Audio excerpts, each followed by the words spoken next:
नमस्कार दोस्तों, स्वागत है आप सभी का। और आज प्रेगनेंसी चेकअप सीरीज़ में देखते हैं कि डॉक्टर नीरजा हमें क्या बताने वाली हैं। तो चलिए चलते हैं सीधा उन्हीं के पास, यानी कि अपनी डॉक्टर नीरजा जी के पास। और दोस्तों, प्रोग्राम पसंद आए तो लाइक शेयर जरूर कीजिएगा, और कोई सवाल हो, कोई कमेंट हो तो आप ज़रूर से ज़रूर कीजिएगा, ठीक है। तो चलिए एक बार फिर से स्वागत है आप सभी का, और चलते हैं अपनी डॉक्टर नीरजा जी के पास।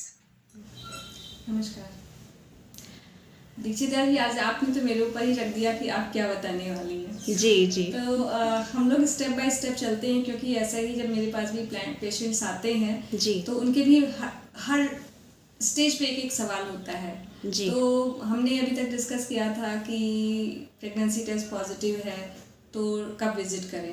दूसरा उसी सीरीज़ में था कि प्रेगनेंसी टेस्ट पॉजिटिव तो आ गया है तो हम लोगों को क्या क्या ध्यान रखना चाहिए, कौन कौन से टेस्ट कराने, कब कब विजिट करना चाहिए, उसका डेट कैसे कैलकुलेट करते हैं, प्रेगनेंसी का ड्यूरेशन क्या होता है।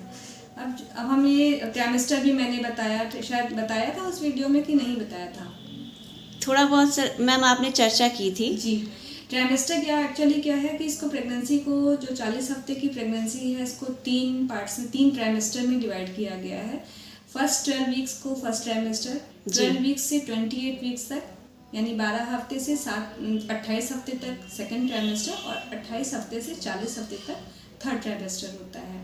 तो अभी आज हम, मेरे ख्याल से, क्योंकि हर एक चीज़ बहुत ज़रूरी है, और ऐसे तो कहने को कह सकते हैं कि वो तो डॉक्टर देखता है, लेकिन पब्लिक की डिमांड रहती है छोटे छोटे क्वेश्चंस में भी कि मैडम ये जांच क्यों है, ये क्यों करा रहे हैं। तो हम सोचते हैं कि थोड़ा थोड़ा सा बताते हुए चलें। तो जो अभी जो फर्स्ट ट्राइमेस्टर है, जो फर्स्ट 12 वीक्स होता है, उसमें जैसे ही पेशेंट आता है, जो प्रेग्नेंट लेडी है वो आ रही है डॉक्टर के पास चेकअप कराने के लिए, तो उसको कुछ टेस्ट कराने होते हैं जी, जिसमें से मैं आपको बताऊं कि एक हीमोग्लोबिन है जी, हीमोग्लोबिन या कंप्लीट ब्लड काउंट।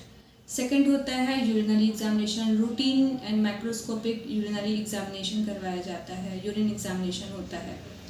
थर्ड है ब्लड ग्रुप पेशेंट का क्या है, पॉजिटिव है कि नेगेटिव है, ब्लड ग्रुप की जांच होती है। अब ब्लड ग्रुप की जांच में RH नेगेटिव है तो क्या करना है, एक अलग विषय है। अच्छा। लेकिन आपको यहाँ पे ब्लड ग्रुप की जांच होती है। VDRL टेस्ट होता है। अब VDRL टेस्ट क्यों होता है, इसका भी अलग क्वेश्चन है, लोगों को समझ में नहीं आता। VDRL होता है, वायरल मार्कर्स होते हैं जिसमें HIV, HBsAg, HCV ये टेस्ट होते हैं। अच्छा। थायराइड स्क्रीनिंग होती है, थायराइड स्क्रीनिंग के लिए TSH का टेस्ट किया जाता है। ग्लूकोज चैलेंज टेस्ट कराते हैं, ब्लड शुगर की जांच होती है। तो अपने इंडिया में गाइडलाइंस हैं कि हमें ग्लूकोज चैलेंज टेस्ट कराना चाहिए, जिसमें कि 75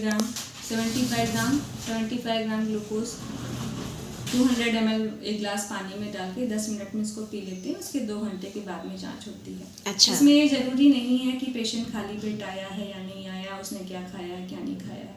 ये अपने इंडियन सिनेरियो में इसलिए ज़रूरी होता है कि बहुत बार पेशेंट्स होती हैं वो दोबारा जल्दी से नहीं आ पाएंगी, तो उनको मिस ना कर दें, इसलिए ग्लूकोज चैलेंज टेस्ट बताया जाता है। और फिर एक सबसे बहुत इंपॉर्टेंट बात है थैलेसीमिया स्क्रीनिंग। अच्छा। थैलेसीमिया एक ऐसी बीमारी है जिसके बारे में जागरूकता बहुत ज़रूरी है। वो पीढ़ी दर पीढ़ी चलती है, और अगर उसमें अगर थैलेसीमिया की कैरियर है पेशेंट, जो प्रेग्नेंट लेडी है, अगर वो कैरियर है तो और बच्चे में इफ़ेक्ट हो सकता है। अगर बच्चे में थैलेसीमिया जीन्स अगर उसमें आ रही हैं तो फिर वो बहुत दिक्कत की बात होती है। ये एक अलग विषय है, लेकिन थैलेसीमिया स्क्रीनिंग भी कराई जाती है।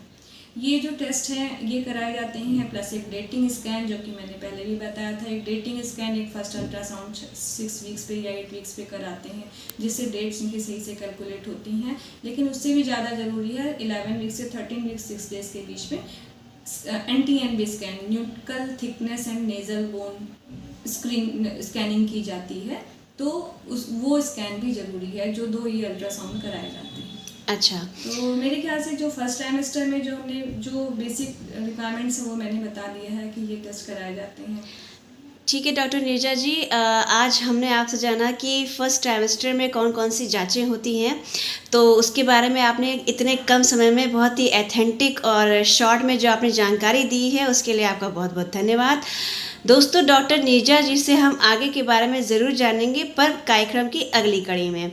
तो दोस्तों, हम और आप दोनों ही मिलके चलिए डॉक्टर नीरजा जी का धन्यवाद कर देते हैं। डॉक्टर नीरजा जी, आप हमारे प्रोग्राम में आए, इसके लिए आपका धन्यवाद। Thank you.